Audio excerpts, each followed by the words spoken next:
चलिए, तो last class में हम कुछ क्वेश्चन देख रहे थे। जेई नीट वाले हमने कुछ क्वेश्चंस देखे थे, है ना। 5 क्वेश्चंस देखे थे टोटल। मैंने 13 क्वेश्चंस निकाल के रखे हैं। बाकी क्वेश्चंस आज देख लेते हैं, फिर एंड करते हैं चैप्टर। नेक्स्ट क्लास से हम चैप्टर नंबर 2 चालू करेंगे, स्ट्रक्चर ऑफ एटम, है ना। ये लास्ट डे रहेगा इस चैप्टर का। क्वेश्चन पढ़िए। Consider the following reaction occurring in the blast furnace. Fe3O4 plus 4CO gives 3Fe plus 4CO2। ये हमारा स्टैंडर्ड इक्वेशन है और एक बैलेंस फॉर्म में है ना। यहां से हमको डेटा मिल जाएगा कितना Fe3O4 को कितना कार्बन मोनोऑक्साइड लगता है, तो कितना Fe बनता है और कितना CO2 बनता है। यहां से हमें डेटा मिलेगा, ठीक है। X kg of iron is produced when this much kg of Fe3O4 and this much kg of CO are brought together in the furnace। मतलब आपने जो रिएक्शन फर्नेस के अंदर कर रहे हो, Fe3O4 plus CO gives you Fe plus CO2, balance करेंगे तो ये आपका 4 है एंड दिस इज ऑल्सो 4। वहां रख के चलेगा, ठीक है। तो इसके अकॉर्डिंग आपको बोल रहा है कि जब इतना केजी मतलब क्या हो जाएगा, ये 23200 केजी, राइट। 232 यानी कि 23,200 केजी। एंड ये कितना होगा आपका 280 केजी, करेक्ट। अच्छा सॉरी, हाँ 10⁻³ है ना, हाँ सॉरी, ठीक है। 232 इंटू, नहीं ठीक तो लिखा था, अच्छा 2 हाँ ठीक है, ठीक है। तो इतना केजी आपने Fe3O4 डाला ब्लास्ट फर्नेस में और इतना केजी CO डाला आपने ब्लास्ट फर्नेस में। तो पूछ रहा है कि what is the value of X, कितना आयरन प्रोड्यूस होगा। तो हम स्टैंडर्ड इक्वेशन के हिसाब से चलेंगे। तो Fe3O4 का मास कितना आएगा बताइए मुझे। Fe का आपको देखो मोलार मास दिया है ब्रैकेट में 56, तो कितना होता है देखो 56 इंटू 3 प्लस ऑप्शन 4 है जिसका मास आपको दिया नहीं है, बट एज्यूम करेगा कि आपको, खैर ये तो पूरा मोलर मास भी दिया है 232, ठीक है, तो निकालने की भी जरूरत नहीं है। तो 232 ग्राम रिएक्ट विथ CO का मास कितना है 28 ग्राम, तब जाकर के आपको 56 ग्राम आयरन मिलता है। ये हमारा स्टैंडर्ड इक्वेशन है। 232 gram reacts with 28 gram of carbon monoxide. 28 नहीं, 28 इंटू 4 करना पड़ेगा ना, 4 CO है ना। तो इतने ग्राम कार्बन मोनोऑक्साइड रिएक्ट करेगा तो आपको क्या मिलेगा 56 ग्राम ऑफ, वो भी 3 है ये, तो 3 इंटू 56 ग्राम ऑफ आयरन, ठीक है। चलिए, तो ये हमारे पास कितना मोल है, नहीं नहीं वो ग्राम है, ये केजी है। आप इसको ग्राम में कन्वर्ट करो तो 2320,000 समझ रहे हैं, इतना ग्राम हुआ ना। और ये कितना ग्राम हो जाएगा 280,000, ये भी ग्राम। अब बताइए मोल कितना होगा। 232 ग्राम का मतलब 1 मोल होता है, तो ये कितना मोल हो गया आपका 10,000 मोल। क्या हो जाएगा 10,000 मोल। और ये कितना मोल हो जाएगा 280 का, ये 28 आपका 1 मोल होता है ना, 28 1 मोल होता है, तो ये हो जाएगा ये भी 10,000 मोल, करेक्ट। 10,000 मतलब हमने दोनों का इक्वल नंबर ऑफ मोल लिया। 10,000 मोल हमने Fe3O4 लिया है और 10,000 मोल हमने CO लिया है, करेक्ट। तो Fe कितना बनेगा, वैसे देखो यहाँ पे कोई ना कोई एक लिमिटिंग रिएजेंट है। कौन है लिमिटिंग रिएजेंट, क्योंकि जितना आयरन, जितना Fe3O4 देना है उसका आपको 4 टाइम्स CO देना पड़ेगा, तब जाके रिएक्शन सही हो पाएगा।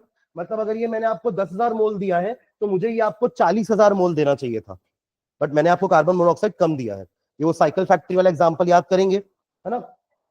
हाँ CO लिमिटिंग रिएजेंट है, तो CO लिमिटिंग रिएजेंट है, तो हम आयरन भी CO के हेल्प से ही बनाएंगे। देखिए ये तो हमें पता है कि खत्म हो जाएगा CO, Fe3O4 तब भी बचा रहेगा, पर बिना CO के Fe नहीं बन पाएगा आगे। और तो अब अपन को पता चल गया कि कार्बन मोनोऑक्साइड लिमिटिंग रिएजेंट है, तो अपन कार्बन मोनोऑक्साइड की हेल्प से बनाते हैं कि 4 mole of carbon monoxide produces 3 mole of iron, जिसका मास कितना हो जाएगा 3 × 56, करेक्ट, दैट विल बी 18 का 8 कैरी 1, 15 + 1 168 ग्राम। 4 मोल कार्बन मोनोऑक्साइड 168 ग्राम आयरन बनाता है। तो 10,000 मोल कितना बनाएगा? 10,000 मोल ऑफ CO प्रोड्यूसेस कितना हो जाएगा? 168 अपॉन 4 इंटू 10,000। तो इतना ग्राम आ जाएगा। कितना हो जाएगा ये आपका कैंसिल आउट हो जाएगा। 2 टाइम्स में 8, फिर 5 और फिर 00। इसको मल्टीप्लाई करते करो, मल्टीप्लाई कितना हो रहा है बताओ। 168 इंटू 25, 168 इंटू 25 कितना आ रहा है? 4 2 श्योर।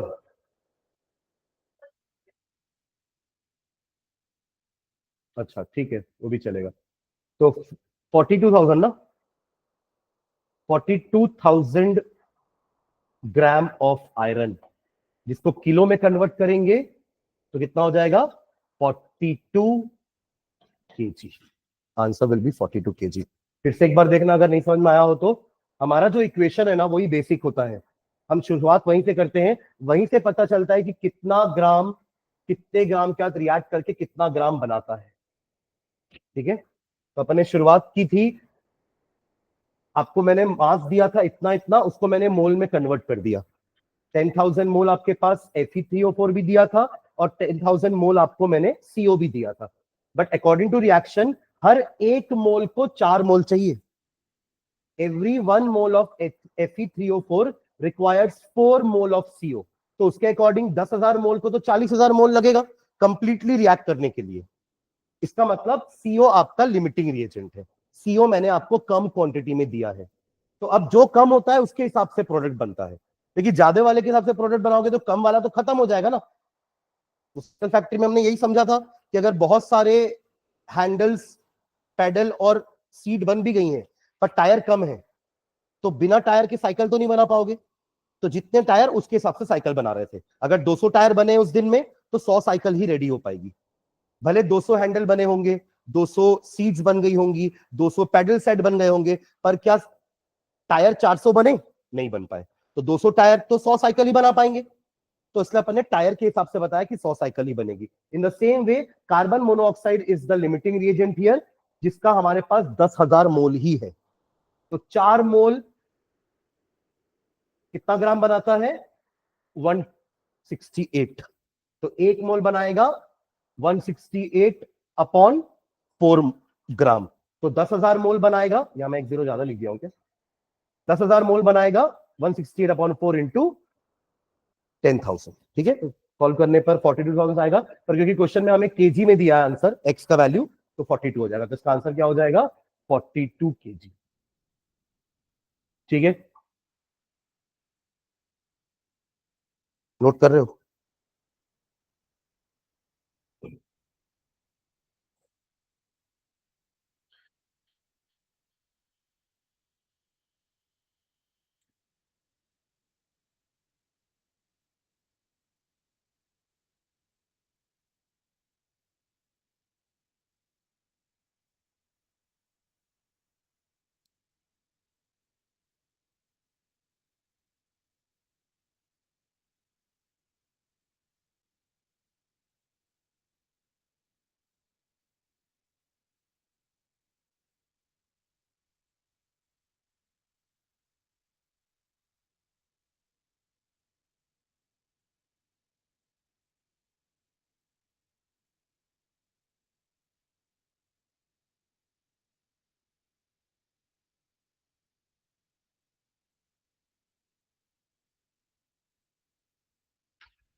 ये कैलकुलेशन एक बार चेक करना, तो मेरे को डाउट लग रहा है कैलकुलेशन में। एक जीरो और लगेगा, है ना, तो वो 420 kg हो जाएगा, है ना। एक जीरो और, तो ये 420 किलो। ठीक है,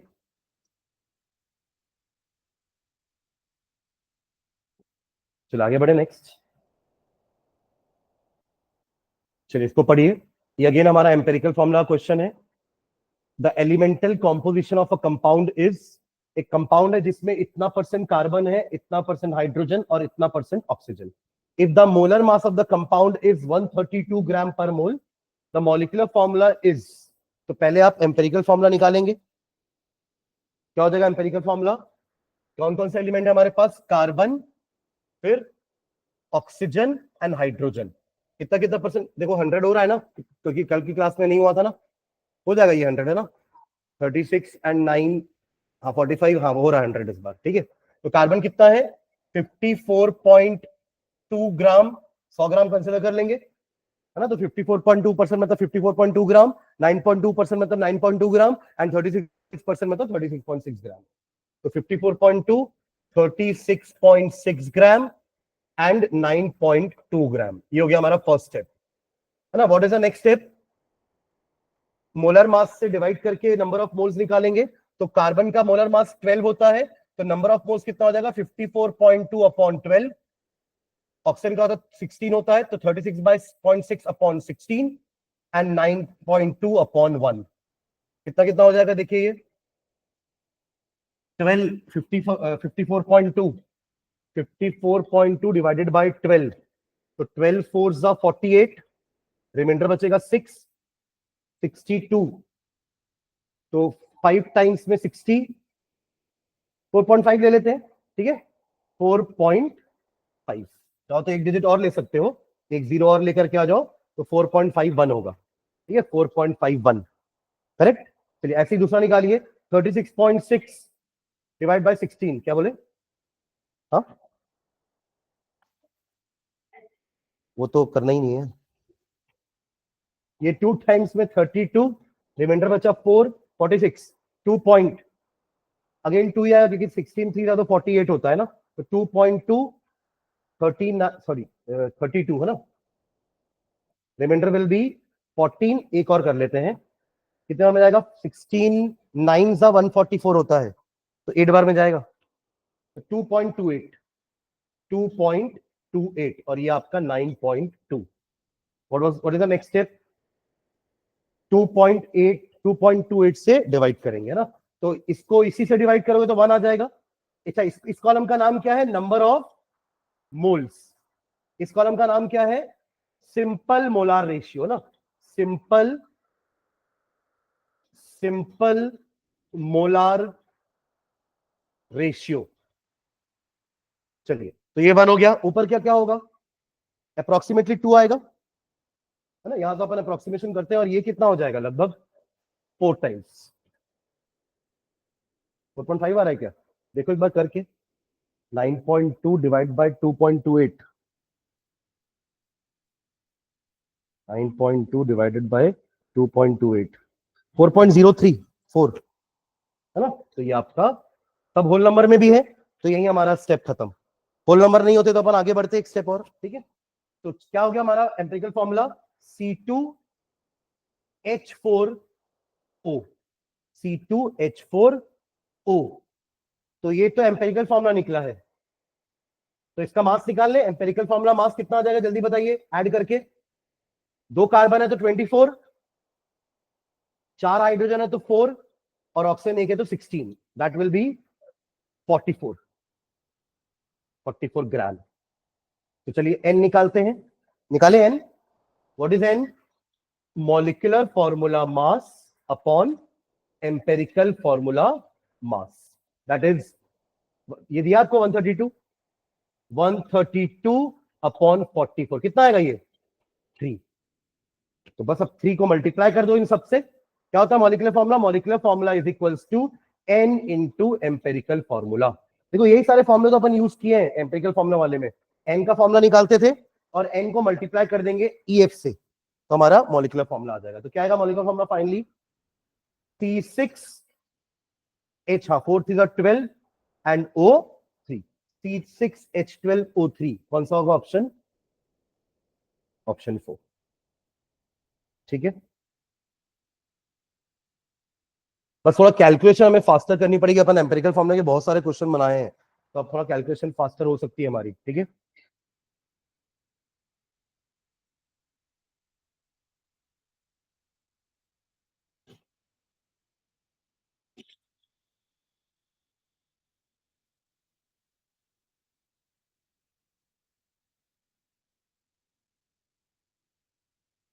ठीक है, आगे बढ़े। चलिए next, the hydrocarbon X with molar mass 80 gram per mole and 90% carbon has dash degree of unsaturation, है ना। ये हमने इसमें नहीं पढ़ा है, आपके सिलेबस में ऐसा नहीं है एनसीईआरटी के। इसको अपन बोलते हैं DOU, डिग्री ऑफ अनसैचुरेशन, है ना। इसका एक फॉर्मूला होता है, उससे हम सीधा वैल्यू निकाल सकते हैं। पर पहले समझते हैं कि यहाँ पे इसका मीनिंग क्या है। जो लिखा है कि आपका एक हाइड्रोकार्बन है जिसमें 80 ग्राम पर मोल उसका पूरा मास है, मोलर मास, जिसमें 90% कार्बन है, तो बचा कुछ 10% हाइड्रोजन है ना। 90% क्या है, कार्बन है, तो 10% क्या है, हाइड्रोजन है। तो इसका 10% क्या होगा, 8। 80 ग्राम का 10% क्या होगा, 8 होगा ना। तो 8 हाइड्रोजन है, तो बचा कितना आपके पास, 70 ग्राम। और ये आपका हो जाएगा कितना, 8 ग्राम। तो यहां से अपन को समझ में आ रहा है कि हाइड्रोजन कितने हैं, 8 एटम्स हैं हाइड्रोजन के, है ना। अगर इसका भी एम्पिरिकल फॉर्मूला निकाला होगा तो कैसे निकालेंगे, निकालिए। हाँ, अच्छा सॉरी, 72 72 72, है ना। तो ये कितना हो जाएगा, 6 कार्बन है, मतलब ये हमारा कौन सा एलिमेंट है, ये तो कौन सा कंपाउंड है ये, C6H8। C6H8, ये आप चीज उससे भी निकाल सकते हो, किससे, अभी जो अपन एम्पिरिकल फॉर्मूला निकाल रहे थे ना। कैसे करोगे, देखो कार्बन 90% है, हाइड्रोजन 10% है, ऐसे करते हैं। तो 90/12 एंड 10/1, कितना हो जाएगा 90/12, 84, 8 8 आएगा ना।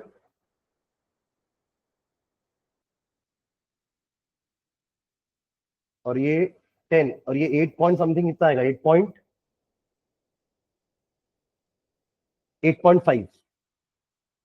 करेक्ट। जिसको आप 8.5 से डिवाइड करोगे तो ये 1 हो जाएगा, और ये कितना होगा, ये 1 पॉइंट समथिंग कुछ आएगा। हालांकि वो तो एम्पिरिकल फॉर्मूला निकल रहा है, ये तो अपन पूरा वही निकाल चुके हैं ना, मोलर मास, मोलिकुलर फॉर्मूला।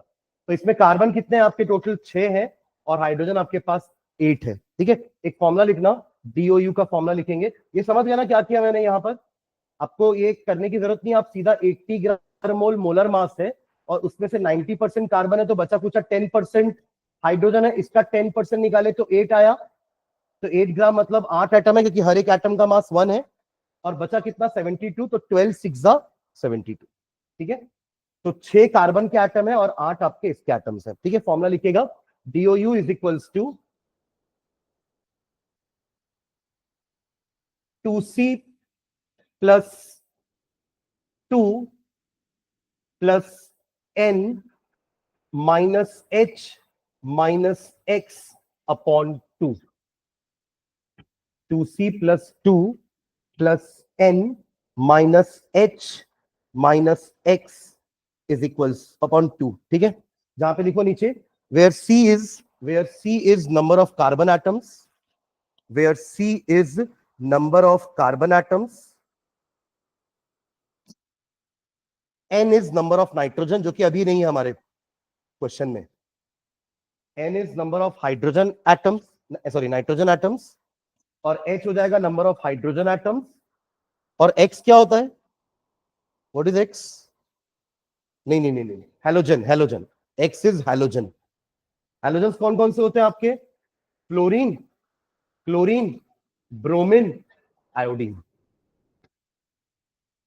ठीक है। फिर से समझना, C है आपका number of carbon atoms, N is number of nitrogen atoms, H is number of hydrogen, and X is number of halogen atoms. तो अभी हमारे फॉर्मूले में तो सिर्फ कार्बन और हाइड्रोजन ही है। तो अगर अपन पुट करते हैं यहाँ पे फॉर्मूले में, तो 2 इंटू कार्बन कितने हो जाएंगे, 6 प्लस 2, N तो है नहीं, छोड़ दो, माइनस हाइड्रोजन कितने हैं, 8 डिवाइडेड बाई 2, कितना हो रहा है देखो ये, 12 plus 2 14, 14 minus 8 is 6 upon 2, that is 3। ये होता है आपका डिग्री ऑफ अनसैचुरेशन।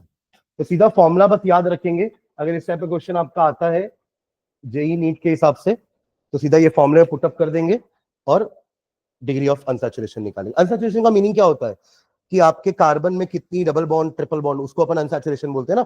सैचुरेशन मतलब क्या होता है, एल्केन्स सिंगल बॉन्ड वाले, और अनसैचुरेशन आपके दो होते हैं, एल्कीन एंड अल्काइंस, ठीक है। चलिए नेक्स्ट देखेंगे। 2.8 into 10 to the power minus 3 mole of CO2 is left after removing 10 to the power 21 molecules from its x milligram sample. The mass of CO2 taken initially is. क्या बोल रहा है कि आपने x मिलीग्राम शुरू में लिया। किसको लिया आपने? CO2। x मिलीग्राम CO2 लिया आपने इनिशियली, उसमें से इतने मॉलिक्यूल हटा दिया आपने। कितने molecule? 10 to the power 21 molecules आपने हटा दिए ना, after removing 10 to the power 21 molecules. तो इतना मोल अभी भी बचा है। 2.8 into 10 to the power minus 3 mole is still left. देखो तीनों चीजें यूज कर दिया है, मास भी यूज कर दिया, मॉलिक्यूल भी यूज कर दिया और मोल भी यूज कर दिया एक ही चीज का। मतलब आपने शुरू में जो लिया था वो उसको उसने क्वांटिटी मास में बताई कि आपने इतना मिलीग्राम लिया था। रिमूवल किस टर्म में बता रहा है? मॉलिक्यूल के टर्म्स में। और बचा हुआ किस टर्म में बता रहा है? मोल के टर्म्स में। तो है सारी चीजें कार्बन डाइऑक्साइड की ही। तो पहले आप ये देखिए कि आपने इतना 10 to the power 21 molecule remove किया ना, तो ये इसका मास कितना होता है जो आपने रिमूव किया। फिर ये जो बच गया है इसका मास कितना होता है, दोनों को ऐड कर दोगे तो x आ जाएगा। समझ लो मैं क्या बोल रहा हूं? एक क्वांटिटी आपको दी थी, उसमें से कुछ मॉलिक्यूल हटा दिए, ये बच गया, तो इन दोनों को ऐड करोगे तो ये नहीं आ जाएगा। पर ये है कि थोड़ा सा ये कॉम्प्लिकेट इसलिए कर दिया क्योंकि तीनों चीजों का यूज कर दिया। सीधा ऐसा ना बोलता कि 46 ग्राम कार्बन डाइऑक्साइड दिया, उसमें से 4 ग्राम यूज हो गया, अब बताओ कितना बचा है। या ऐसा बोल देता इनिशियल x ग्राम दिया था जिसमें से 2 ग्राम निकाल लिए, 42 ग्राम बचा है, तो बताओ कितना लिए थे। ये थोड़ा पूछेगा, ये तो 9th तक क्वेश्चन हो गया ना। 42 प्लस 2 इज 44। तो आपको कंफ्यूज करने के लिए मोल भी दे दिया है और ये तो मॉलिक्यूल्स है। तो you just have to do two things. इतने मॉलिक्यूल का मास बताइए, इतने मोल का मास बताइए। हमारे पास लाइन क्या है कार्बन डाइऑक्साइड की? 1 मोल कार्बन डाइऑक्साइड में इतने सारे, देखो वो भी दे दिया आपको, 6.02 into 10 to the power 23 molecules होते हैं जिनका टोटल मास 44 ग्राम होता है। ये आपका मोल कंसेप्ट है। मोल कंसेप्ट फॉर कार्बन डाइऑक्साइड समझ रहे क्या है लाइन, है ना? 1 मोल कार्बन डाइऑक्साइड में कार्बन डाइऑक्साइड के इतने मॉलिक्यूल्स होते हैं और उनका टोटल वजन 44 ग्राम होता है। अब आप पहले 10 टू द पावर 21 मॉलिक्यूल का मास बताइए मुझे कितना हो रहा है। इन दोनों को पकड़ लो, है ना? इन दोनों को पकड़ोगे तो निकल जाएगा कि इतने मॉलिक्यूल का मास 44 है, तो 10 टू द पावर 21 का मास कितना हो जाएगा, जल्दी बताइए। कैलकुलेशन करते रहोगे पर ऐसे तो बता दो कितना हो रहा है। 44 upon 6.022 into 10 to the power 23 into 10 to the power 21। आपको आ रहा है समझ में थोड़ा बहुत? ये 10 टू द पावर 21 और ये 10 टू द पावर 23 में से 21 जीरो हट गए, 2 जीरो अभी भी बचे हैं। तो आपको डिवाइड करना है इन दोनों को। 44 अपॉन 602.2, वो पॉइंट हटाने के लिए भी एक जीरो और 10 से मल्टीप्लाई डिवाइड कर दो। तो फाइनली आपको करना है 44 डिवाइडेड बाय 440 डिवाइड बाय 6022। कितना होगा ये? पहले तो 0 टाइम्स में जाएगा, फिर आपने एक पॉइंट लगा दिया, अभी भी नहीं जाने वाला, तो 0.0 अभी नहीं जाएगा ना, ये एक और लगाना पड़ेगा, अब जाएगा। 6 का टेबल चलाओ, 6 7 42, तो 7 टाइम्स में 7 2 14 का 4 कैरी 1, 14 प्लस 4 सॉरी 14 प्लस 1 15 हो जाएगा ये, and 7 6 42। Reminder will be 6, 9 minus 5 4, 9 minus 1 8, 3 minus 2 1। एक और जीरो लगा लेते हैं। ये क्या, ये 3 बार में जाएगा, that will B 3 2 6, 3 2 6, 3 0 0 and 3 6 18। Reminder will be 4 9 3, और एक और जीरो लगा तो 7 नहीं जाने वाला, तो 0.0730 ग्राम। ये इसका मास आया है, इतना आपने रिमूव किया है, ठीक है, 0.0730 ग्राम, ठीक है। चलो अब बताओ इसका मास कितना होगा, 10⁻³ मोल का। एक मोल का मास 44 ग्राम होता है। अब पहले और आखिरी को पकड़ लो, एक मोल का मास 44 ग्राम होता है, तो 2.3 इंटू 10⁻³ का मल्टीप्लाई कर दो डायरेक्टली, 2.3 सॉरी 2.8 इंटू 10⁻³ इंटू 44, ये तो जल्दी हो जाएगा। कितना आएगा जल्दी बताओ, देन विल ऐड बोथ।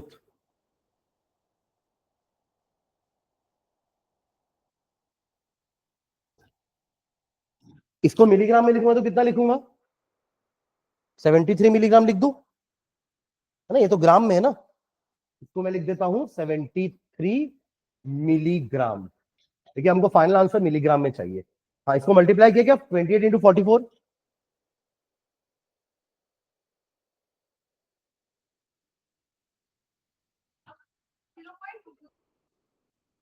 है, सिर्फ 2.8 इंटू 44 कितना, इसको रहने दो ना, ये तो वैसे ही मिली में कन्वर्ट हो जाएगा। 223,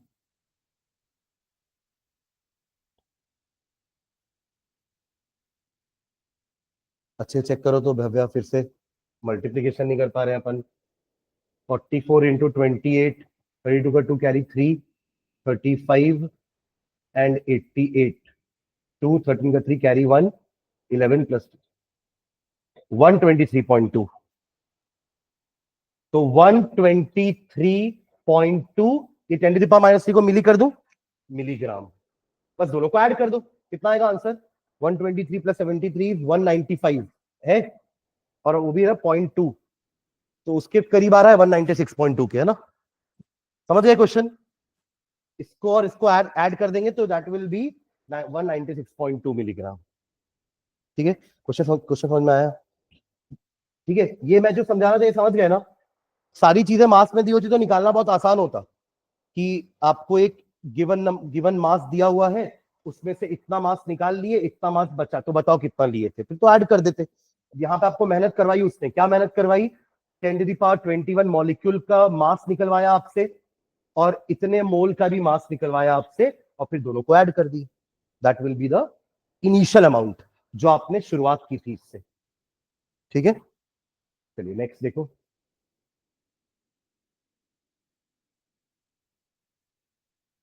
0.01 mole of an organic compound X containing 10% hydrogen on complete combustion produced 0.9 gram water. Molar mass of X is, इसको ट्राई करो। आपने ऑर्गेनिक कंपाउंड का 0.01 मोल लिया, जिसमें 10% हाइड्रोजन है, और जिसके कंप्लीट कंबशन से आपको वाटर कितना मिल रहा है, 0.9 ग्राम वाटर। मतलब इस वाटर में जितना भी हाइड्रोजन आया है वो इस ऑर्गेनिक कंपाउंड से ही आया होगा, और तो कहीं से नहीं आएगा ना। ऑक्सीजन आपका एयर से आ रहा है, कंप्लीट कंबशन कर रहे तो एयर से ऑक्सीजन आ रहा होगा।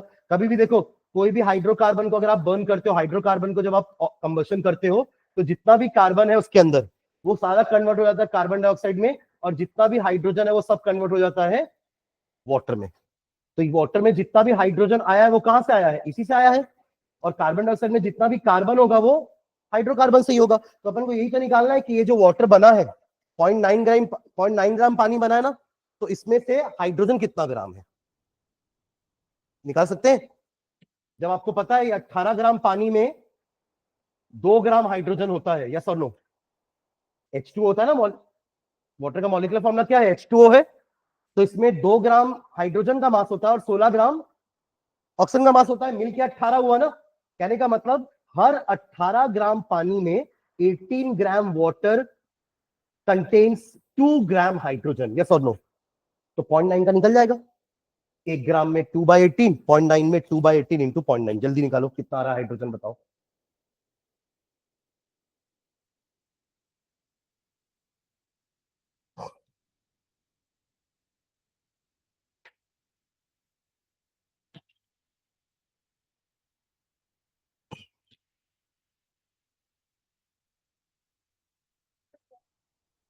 0.1 2 by 18 into 0.9 that will be 9.9 upon 9 will be 0.1 0.1 ग्राम है ना। तो ये आपके उस ऑर्गेनिक कंपाउंड के 0.01 मोल में हाइड्रोजन है इतना।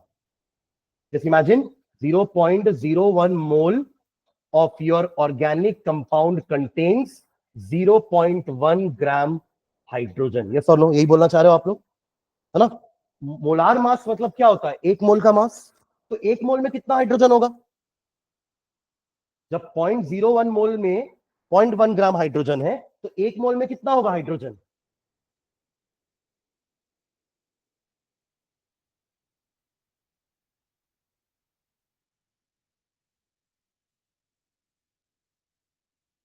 डिवाइड कर रहे हो ना दोनों को, 0.1 डिवाइडेड बाय 0.01 इंटू 1, वो तो एक ही मतलब है। क्या आएगा, अरे 10 ग्राम आएगा। कैसे कर रहे हो,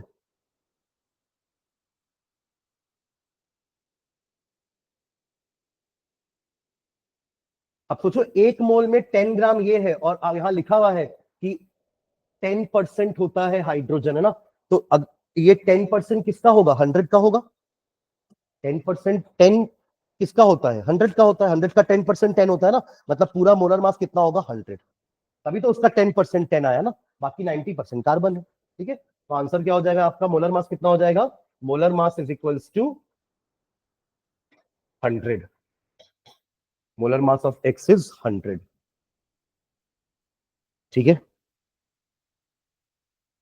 तो जो डेटा दिया था उसके हिसाब से निकाला कि 10% हाइड्रोजन है ना उस कंपाउंड में। तो 10 ग्राम किसका 10% होता है, 100 का होता है। ठीक है,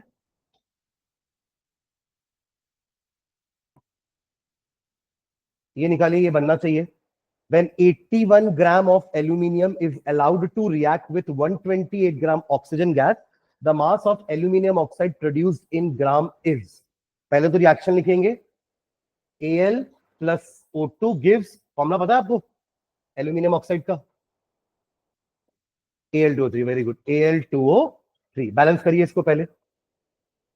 देखो इस क्वेश्चन में बैलेंस इक्वेशन नहीं दिया है, पर आज जो हमने शुरू फर्स्ट वाला क्वेश्चन किया हुआ है Fe3O4 वाला, वहां पे बैलेंस इक्वेशन दिया हुआ था, यहाँ नहीं दिया हुआ है। पर पूरा कंटेंट तो लिख दिया है कि एल्यूमिनियम ऑक्सीजन के साथ रिएक्ट करके एल्यूमिनियम ऑक्साइड बनाता है। कितना हो जाएगा, ये 2 होगा पहले, और पर फिर ऑक्सीजन को बढ़ाना पड़ेगा ना। यहाँ पे 3 ऑक्सीजन है, यहाँ पे तो 2 ही है। अगर आप यहाँ पे 2 लगाओगे तो 4 हो जाएगा, फिर यहाँ 2 लगाओगे तो ये 6 हो जाएगा। उसके लिए यहाँ पे 3 लगाना पड़ेगा, तब 6 होगा, और फिर एल्यूमिनियम को 4 करने के लिए ये 4 करना पड़ेगा।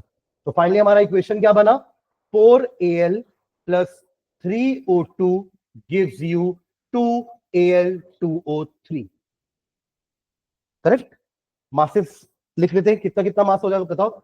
एल्यूमिनियम का मास होता है 27, तो 27 इंटू 4 कितना हो जाएगा, 27 into 4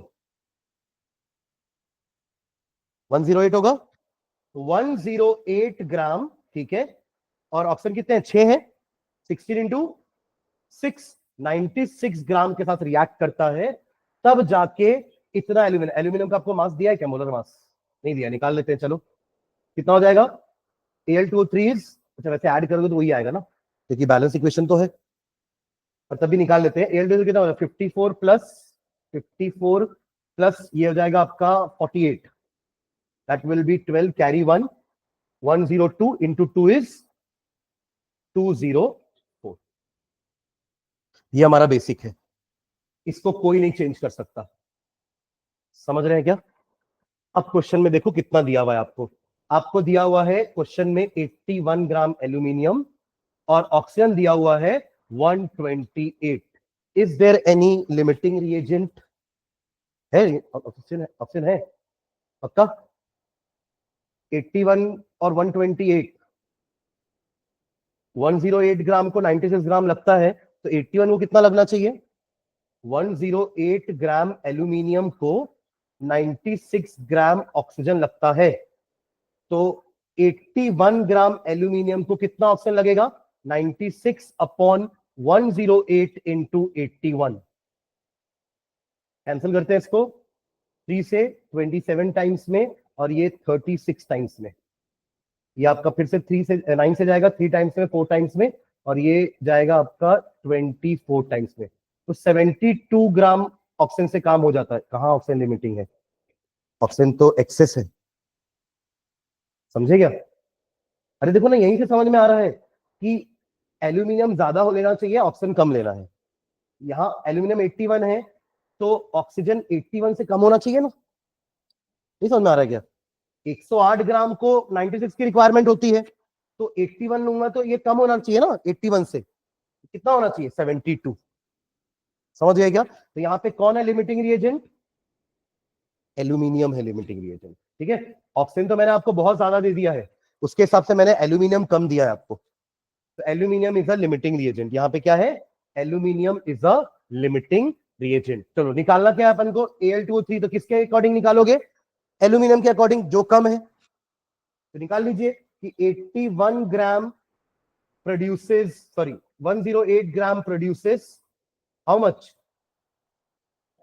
204. 108 gram aluminium produces 204 gram Al2O3. Therefore, 81 gram aluminium will produce 204 upon 108 into 81.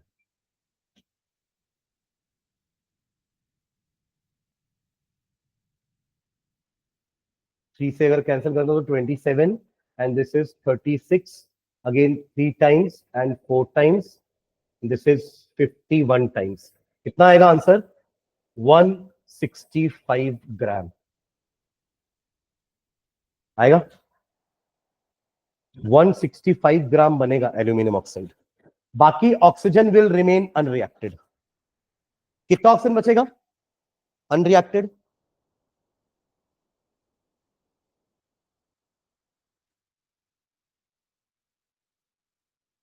Question समझे मेरा?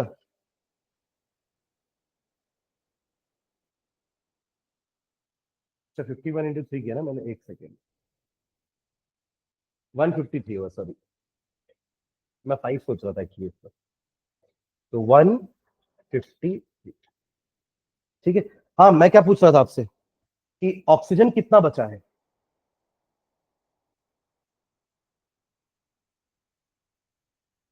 What is the mass of oxygen remain unreacted?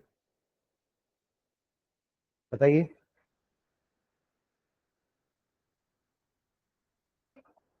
कैसे? 153 कहां से आ गया? 153 तो बना है ना एल्यूमिनियम ऑक्साइड, ये तो हमारा आंसर हुआ। मैं आपसे पूछ रहा हूं ऑक्सीजन कितना बचा। मैंने आपको कितना दिया था ऑक्सीजन? 128 ग्राम। 81 ग्राम को कितना रिक्वायरमेंट था? तो उतना ही के साथ रिएक्ट करेगा ना, बाकी आपका बच जाएगा। कितना बचा? 28 56। कितना बचेगा? 56 ग्राम विल बी रिमेन अनरिएक्टेड। समझ में आ रहा है क्या कर रहे हैं अपन? एटलीस्ट आप दोनों को तो आना चाहिए। ठीक है, मतलब समझ में आ रहा है? Yes sir. आपका नाम क्या है?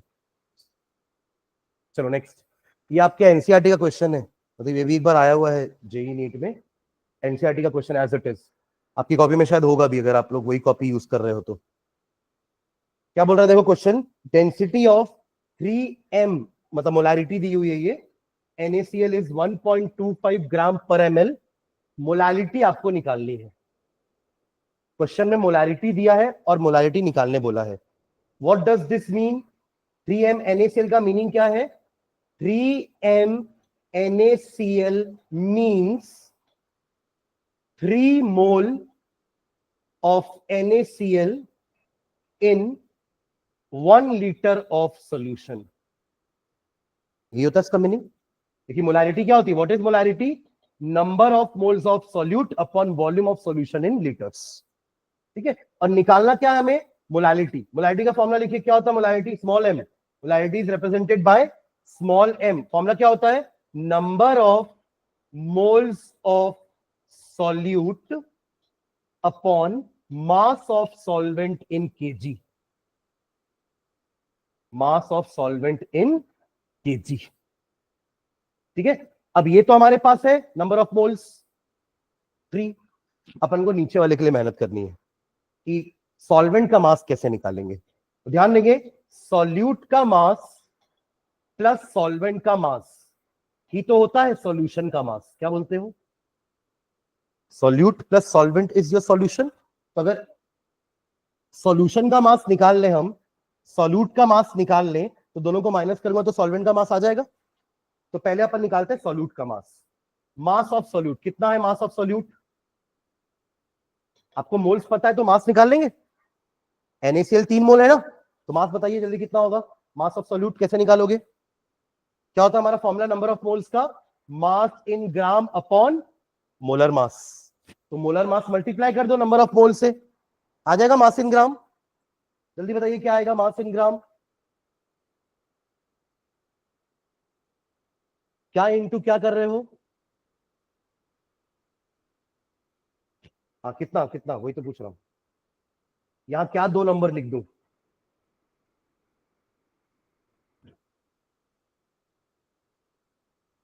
अरे आप 3 मोल NaCl को ग्राम में कन्वर्ट कर रहे हो मास में, तो 1 मोल का मास NaCl का निकालो और मल्टीप्लाई करो 3 से।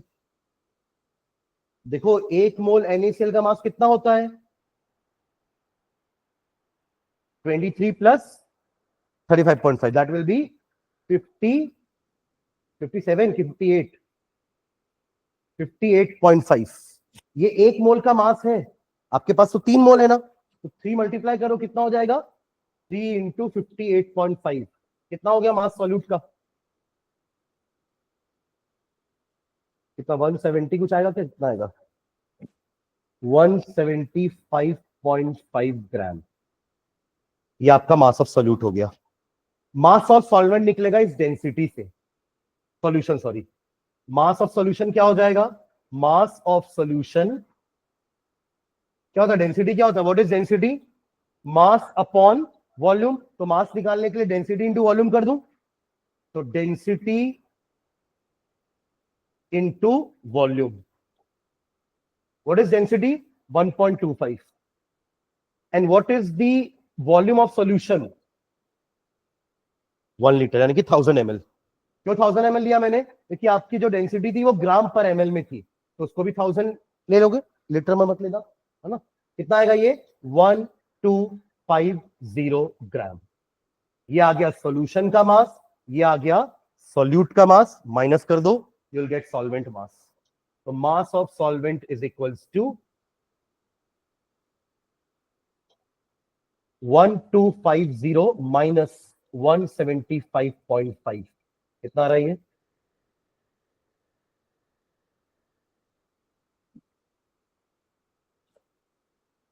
ये क्वेश्चन आपके एनसीईआरटी का सॉल्व्ड एग्जांपल है ना। और अगर आपकी कॉपी वही यूज कर रहे हो, कोई वही यूज कर रहे हो कि अलग अलग हो रही है कॉपी, उसमें होगा पीछे।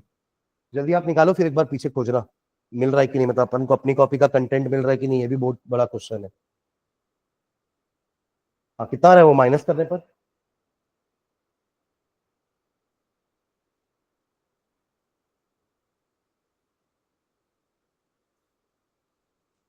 करुणा वसुधा क्या देख रहे हो उधर? तो बताओ ना फिर। वाह,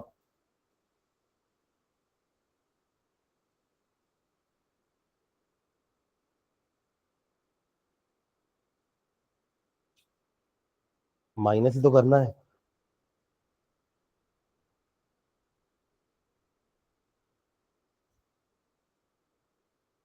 किसी को कॉन्फिडेंस नहीं अपने आंसर में, वो वेट कर रही है इन दोनों का। ये भी निकाल ली है, पर देख रही है इधर सही है कि नहीं है। क्या लाया हो बताओ जल्दी वैष्णवी। अरे बताओ तो, मेरा काम भी आप लोग कर रहे हो करेक्ट करने का, तो मैं क्यों वहां पर? जल्दी बताओ। 1114।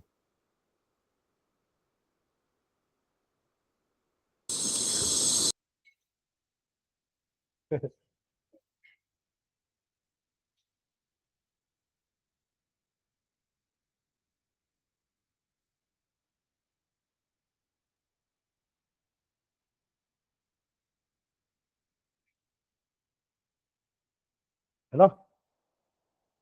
10 में से 5 गया 5, 9 माइनस 5 4, 14 माइनस 7 इज, एक सेकेंड,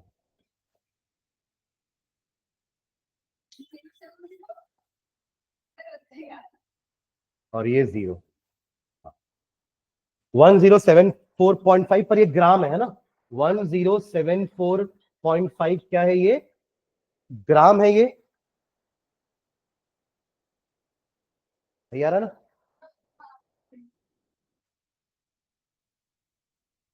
ठीक है, अब इसको केजी में कन्वर्ट कर देंगे, बिकॉज हमारे फॉर्मूले में यहाँ पे केजी में चाहिए ना सॉल्वेंट का मास।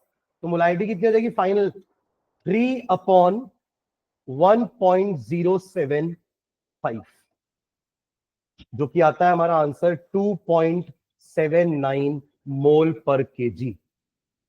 अब जल्दी से आप लोग पीछे कॉपी में खुदे वाला क्वेश्चन कहां पे था, जब अपन ने वो मोलारिटी अगर सबका डेफिनेशन लिखा था ना, मोलारिटी क्या है, मोलारिटी क्या है, वही मैंने आपको 2-3 क्वेश्चन करवाए थे।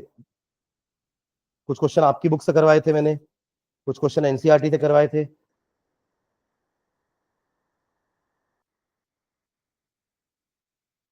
नेक्स्ट पेज, ये रहा, ये रहा, ये रहा, ये रहा। हाँ वही है ना, ये रहा 2.79। ठीक है, मिला आपको वसुधा? चलो जल्दी करो, 2-3 क्वेश्चन और बचे, फटाफट करते हैं। 30 ml of 2m NaOH solution is added to 400 ml of 0.5 m NaOH solution. The final concentration of the solution is dash into 10 to the power minus 2m. देखो आपने दोनों NaCl NaOH लिया ना, एक NaOH है, दूसरा भी NaOH है, मतलब आप दो लोगों के पास अलग अलग टाइप का NaOH है दोनों के पास NaOH, बट कंसंट्रेशन अलग अलग है। जैसे कि दो लोगों के पास शक्कर वाला पानी है, पर किसी ने 1 चम्मच डाली, किसी ने 2 चम्मच डाली है, मिलाने के बाद कितनी चम्मच हो जाएगी, समझ गया ना, वैसे टाइप का क्वेश्चन है। तो आपने एक लिया 20 ml और इधर लिया 40 ml, ठीक है, इसका मोलारिटी है 2m और इसकी मोलारिटी है 0.5 m। मिक्स करने के बाद टोटल वॉल्यूम कितना होगा, 420। वेरी गुड, समझ में आया क्या बोल रहा हूं? आधा ग्लास मिलाओगे तो 1 ग्लास हो जाएगा ना। तो 400 ml और आपने 20 ml को मिक्स किया, तो रिजल्टेंट वॉल्यूम तो श्योर है कितना होने वाला है, 420 ml, है ना। अब बताइए मुझे, मोलारिटी निकालने के लिए हमारा फॉर्मूला क्या होता है, number of moles of solute upon volume of solution in litres. तो वॉल्यूम तो हमारे पास आ गया है, हाँ इसको 1000 से डिवाइड करके लीटर में कन्वर्ट कर देंगे, क्या बोलते हैं, सही आ रहा है। तो नीचे का कंटेंट तो आ गया, व्हाट अबाउट ऊपर का कंटेंट, नंबर ऑफ मोल कैसे निकालोगे। तो इस डेटा से नंबर ऑफ मोल आ सकता है आपका। देखो इसका मीनिंग क्या है, व्हाट डज दिस मीन, कि 2 मोलारिटी है और 20 उसका वॉल्यूम है, तो नंबर ऑफ मोल आ जाएगा। हाँ हाँ, मतलब 2 इंटू 20 है ना, और इधर सेम, इधर भी वही काम करोगे। 0.5 मोलारिटी है और सॉल्यूशन का वॉल्यूम 400 है, पर ये ml में है ना, याद रखना, इसको भी आपको ml को लीटर में कन्वर्ट करना पड़ेगा। अब बताओ नंबर ऑफ मोल के, इसको मैं n1 बोल देता हूं, इसको n2 बोल देता हूं, बताइए कितना कितना आ रहा है n1 n2, यहां ऐड कर देंगे n1 प्लस n2, खत्म। कितना आएगा n1, मल्टीप्लाई करो उधर, तो आप बोल रहे थे 40 और 40/1000 है, दैट विल बी n1 कितना आएगा 0.04। और अबाउट n2, 5 4 20 और 2 जीरो में से 1 जीरो हटा देता हूं, 0.5 है क्योंकि, और ये 1000 है आपके पास, ये दोनों कैंसिल, कितना आया 0.2, 0.2, बस ऐड कर दो दोनों को, कितना हो जाएगा 0.04 प्लस 0.2 डिवाइडेड बाय 0.42। चलो जल्दी ऐड करके बताओ कितना आएगा। ये रिजल्टेंट मोलारिटी हो जाएगी ना सॉल्यूशन की, समझ गए ना। ये ओवरऑल मोलारिटी निकालने के लिए ओवरऑल नंबर ऑफ मोल निकाले, ओवरऑल वॉल्यूम निकाल दी, खत्म। तो नंबर ऑफ मोल कैसे निकलेगा, फॉर्मूले से ही, n1 is equals to m1 into v1, n2 is equals to n2, ये m2 इंटू v2। ठीक है, एक्चुअली में सीधा फॉर्मूला होता है, रिजल्टेंट मोलारिटी क्या होता है, m1 v1 plus m2 v2, v2 divided by v1 plus v2, खत्म। ये ट्रिक है इस क्वेश्चन को सॉल्व करने का, समझ रहे हैं क्या। तो आपको मैं समझाया, इसलिए मैंने यहाँ पे अलग अलग ऐसे निकाल के दिखाया आपको, वरना आप सीधा मोलारिटी यहां पे रखो, फर्स्ट वाले की मोलारिटी कितनी है 2, वॉल्यूम रख दो, मोलैलिटी रखो, वॉल्यूम रखो, दोनों वॉल्यूम को ऐड कर दो। कितना आ रहा है आंसर? 0 point, how come? ऊपर क्या आ रहा है ऐड करने पर? 0.24 और डिवाइड बाय 0.42। अच्छा ठीक है, पॉइंट पॉइंट कैंसिल, और ये आपका हो जाएगा कितने टाइम्स में? 12/21। 12/21, हाँ। तो कितना आ रहा है? 0.5 आ रहा है सबका? 0.57 m, 0.57, ठीक है। अच्छा बस इतना ही था, हाँ 13 क्वेश्चन इससे, ठीक है। तो ये हमारा मोल कंसेप्ट खत्म होता है, मतलब ये आपका बेसिक कंसेप्ट ऑफ केमिस्ट्री। तो नेक्स्ट क्लास से I will start with a fresh chapter that is structure of atom.